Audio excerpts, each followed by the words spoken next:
So you will hear entrepreneurs say, God gave me this vision, but then they never study the field.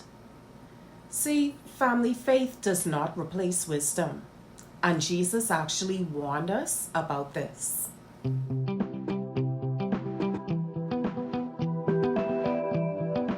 Hello everyone, and welcome to the Walking and Winning community.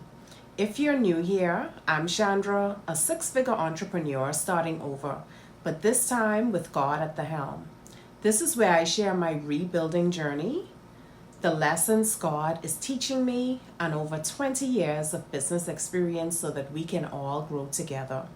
So if you're ready to build a purpose-driven business that honors your faith, hit that subscribe button and tap the notification bell so you never miss a new episode.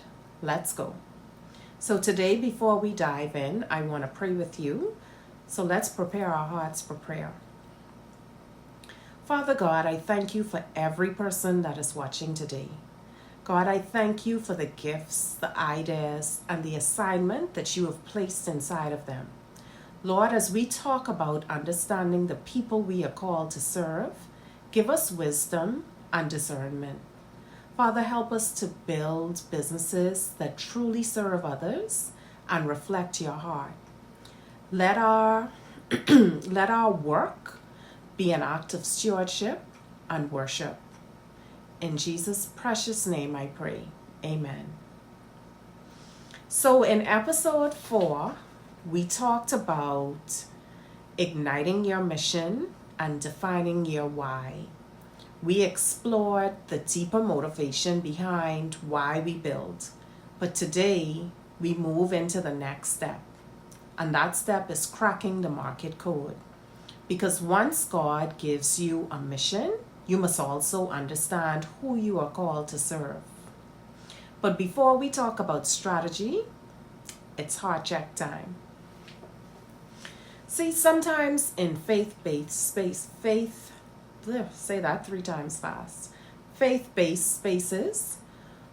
we unintentionally create this false idea that faith means ignoring strategy. But scripture actually teaches the opposite. In Matthew 10, verse 16, Jesus says, "Behold, I send you forth as sheep in the midst of wolves. Therefore, be wise as serpents and harmless as doves." Notice the balance. Wise as serpents, yet harmless as doves. In other words, be spiritually grounded, but also discerning. Be faithful, but also wise. So when you build something God has called you to build, you're entering a real marketplace, and the marketplace requires wisdom. So here's your heart check question for this week. Am I relying on faith as an excuse to avoid doing the work of understanding the people I've been called to serve? Because humility is recognizing that calling does not cancel preparation. Yes, God gives vision, but He also expects stewardship. And that is actually why I created the Arise and Build journal. Because sometimes we need a quiet space just to pause, to pray, and to reflect and write down what God is revealing to us. And so if you haven't downloaded it yet, I encourage you to grab the free journal and use the heart check section to reflect on this question and begin documenting what God is showing you about your assignment. So now let's move into our strategy session. So one thing that I've learned on this journey is that God is very specific about who He calls us to serve. And when I first began this process, I wasn't immediately sure who I call it avatar. I wasn't sure who that person was. But what I found was that as I spent more time with God in prayer and my intimacy with Him deepened, He began revealing more and more to me about exactly who those people are. And something interesting started happening. The very people I felt called to serve started appearing in my path. Women building businesses, women who love God but disconnected or they felt disconnected from their business decisions, women who were working hard but just lacked peace and clarity. So it wasn't something that I forced. God was placing them in my path. And in that season, I had to trust something very important. Psalm 119, verse 105 says, "Your word is a lamp unto my feet and a light unto my path." And notice what that scripture says, a lamp for your feet. Not a stadium light that will show you the entire road. God often does not reveal the whole plan. And I believe that's because as we are walking out our assignment, He is also building us from the inside out. And as we grow in Him, He will then reveal the next step. Looking back for me, I believe God was intentionally delaying clarity. And that wasn't because He didn't have a plan, but He had to prepare me. He had to prepare my heart, my character for what was coming. See, the more I focused on communicating with Him, the more I felt His love on a deeper level. And I also felt the revelation of His word just begin to transform my heart. And that revelation didn't just comfort me. It actually catapulted me back into my original assignment. And sometimes what feels like delay is actually preparation. God isn't withholding your direction. He's strengthening you to deal with and to have the ability to be able to carry the assignment that He has called you to. So now, let's connect scripture and the marketplace. Proverbs 27 says, "Be diligent to know the state of your flocks and attend to your herd." When I read this verse, I actually think about it through the lens of my background in accounting. And in business, we often talk about something called the as-is state. And the as-is state describes the current condition of something in business. So this means understanding the needs or the problems in the marketplace amongst the people who you are called to serve. What are they struggling with?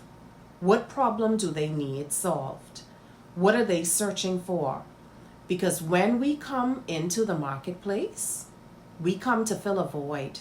We come to serve a need. But then there's also something that we call the to-be state. And the to-be state describes the future condition after transformation happens. So what will this person's life look like after your product or service or teaching helps them? That transformation is the value of your assignment or your value proposition. And when you bring these pieces together, the people that you're called to serve, the need that they have today, and the transformation that you can help them experience, you begin to uncover something very important: your value proposition. The value proposition is the unique way that God is calling you to serve others through your business. So I use myself as an example. For me, God has been revealing that I am called to serve women who love Him but need clarity on how to build businesses that honor Him. And the need that they often experience is confusion, pressure, and a disconnect between their faith and their business decisions. And the transformation that I want to help them experience is peace, clarity, and confidence in building businesses aligned with God's purpose. That's the value that I'm bringing into the marketplace. And this is exactly what Proverbs is pointing us toward when it says, know the state of your flocks. The New Living Translation of this verse actually says, know the state of your flocks and put your heart into caring for your herds. Imagine that. Put your heart into it. That means we're not just casually pushing out a product or a service. We are serving with excellence. We're showing up intentionally.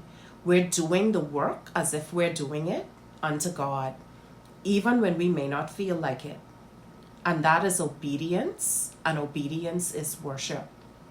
And the very next verse, Proverbs 27:24, reminds us of something important.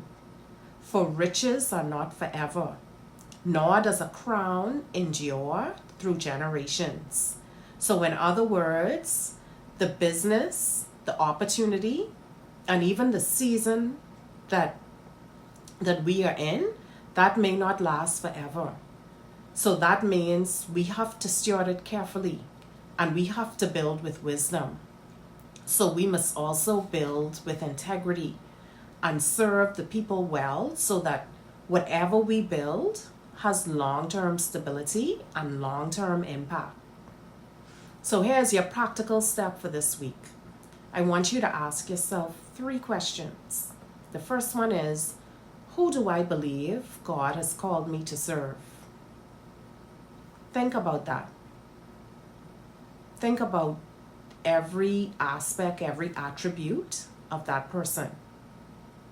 The second question is, what need are they currently experiencing? And you could also look at that as what problem do they have? You know, what can I offer to enhance their life? And the final question is, what transformation can I help them experience? And if you cannot clearly answer those questions yet, that's okay. Because like I said earlier, discovering that is also a part of the process. And maybe God is delaying revealing the full picture to you because there's still some work that He needs to do on the inside of you. So start where you are and have another prayer point for your prayer board. And trust and believe the Holy Spirit will reveal that to you at the right time. You know, so we have to trust God's timing. And that's a whole other message. So family, God gives vision, but wisdom studies the field. Serve people well, build with integrity, and let your business reflect both faith and wisdom. That's all I have for this episode. So family, this is Arise and Build. If this message has encouraged you, listen to it again to cement it on your heart. Take notes and spend some time reflecting on what God may be revealing to you. And don't keep this good news to yourself.